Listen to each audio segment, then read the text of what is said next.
Black holes are a fascinating concept. When you think about black holes, it is a star which has been died and collapsed into itself such that the gravity is so high that not even light can escape from it. And if light cannot escape from it, that means your eyes cannot see it, because human's eye can only see things if a light is reflected onto an object and comes to your eyes. So if for a black hole, if nothing can escape it, that means light cannot escape it and you cannot see a black hole. It's a dark space. It's a very condensed matter, but nothing cannot see it. But there's a way to see black holes. One of the thing is, if there's a black hole and there are some surrounding planets or subplanets around it, it will be bullied by the black holes. You can see that the strange behavior, and you can observe it and calculate and conclude that there is a black hole over there. Another way is, if light cannot escape black hole, but after it crosses the event horizon, if light comes very near to the black hole, it, before entering into the black hole or escaping from it, it goes around the black hole at the light speed. So it's revolves around the black hole, and that is a fascinating thing to observe. You can see it, and that is one way to observe the black hole.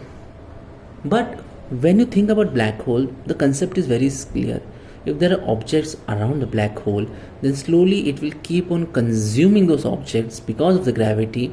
It passes the event horizon and collapse into the black hole, and it will get bigger and it will attract more objects. Keep on doing this.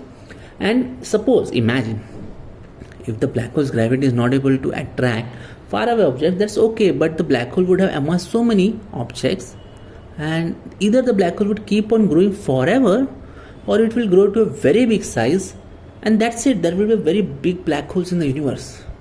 But the reality is, black hole can also get lost forever. Now when you think about such a magnificent thing which consumes everything, how it can get destroyed, maybe that's the right word to say, or maybe die philosophically. The thing is, Stephen Hawking discovered something called Hawking radiation, obviously named after him. The thing is, at the event horizon, the particles come into existence and get collapsed into the nothingness. Like, for example, if you have to imagine something like a zero can be represented as a +1 and -1.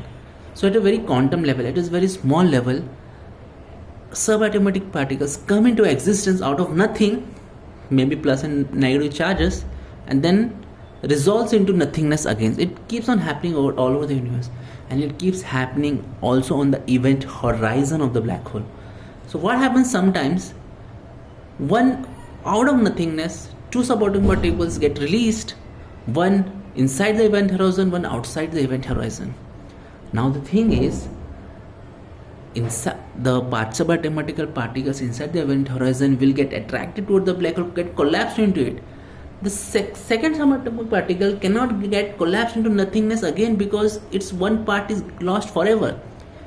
So either that particle also collapses into the black hole, staying in the event horizon for some time, or it gets released from the event horizon, and when it gets released from the event horizon, it travels to anywhere apart from the black hole, and when it travels, it takes a little bit of energy from the black hole.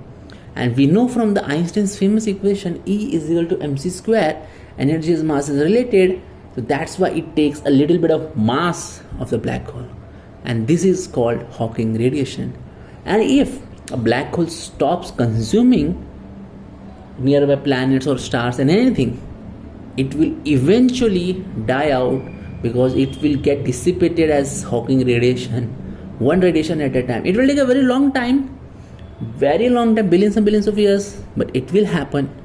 It will collapse into nothingness. So what we had a very naive idea of a black hole being a gigantic monster consuming everything, when it get destroyed and philosophically dies. See you next time.